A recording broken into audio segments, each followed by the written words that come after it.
રાધનપુર પાલિકાની ચૂંટણી જાહેર થતા ઠંડીમાં ગરમીનો માહોલ। રાધનપુર શહેરની અંદરનો વિકાસ કરવામાં પાલિકા સદંતર નિષ્ફળ નીવડી હોવાના દ્રશ્યો। રાધનપુર નગરપાલિકાની ચૂંટણી જાહેર થતા રાધનપુર શહેરમાં શિયાળાની ઠંડીમાં ગરમીનો માહોલ જોવા મળી રહ્યો છે। રાધનપુર શહેરના શહેરીજનોએ રાધનપુર નગરપાલિકા દ્વારા કરવામાં આવેલા વિકાસના કામો અને બાકી રહેલા વિકાસ કામોની પરિસ્થિતિ વિશે આકરા પાણીએ।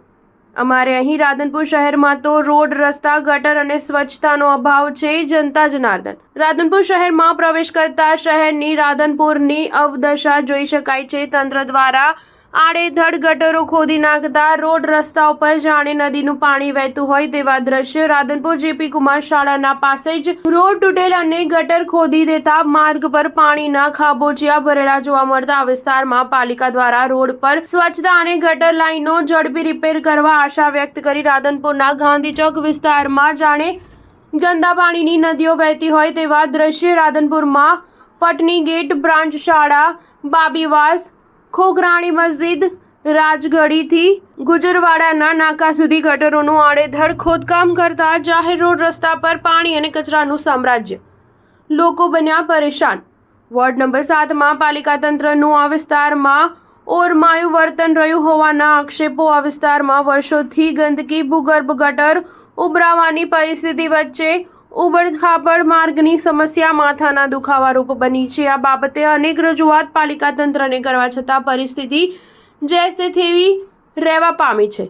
શહેરના વોર્ડ નંબર 7માં રહીશ હાર્દિક ગઢવીએ જણાવ્યું હતું કે અમારા વિસ્તારમાં નગરપાલિકા તંત્ર ક્યારેય ન આવતું હોવાનું જણાવી વિસ્તારમાં ઉભરાતી ભૂગર્ભ ગટરની સમસ્યાના રોડની સમસ્યા અને વિસ્તારમાં પાણી ભરાયેલ હોવાના કારણે લોકોમાં રોગચાળો ફાટી નીકળવાની દહેશત ઊભી થઈ હોવાનું જણાવતા લોકો ત્રાહિમામ પોકારી ઉઠ્યા છે। Star news 7 Radhanpur.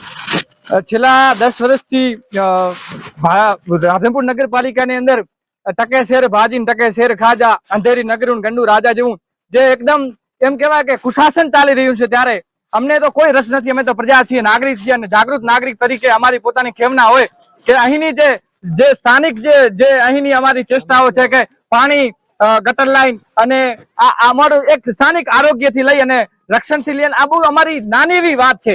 પણ જયારે રાધનપુર નગરપાલિકાની અંદર આવડા મોટા મુરબ્બીઓ બેઠા હોય જેને કહેવાય, પણ એ લોકો પણ આને એકદમ નાની રીતના અને અવોઇડ કરી રહ્યા હોય ત્યારે અમારી ખૂબ દુઃખદ વાત છે અને અમે આનો એક નાગરિક તરીકે આવનારી ચૂંટણીની અંદર ખૂબ એનો અમે જવાબ આપવા તત્પર છીએ।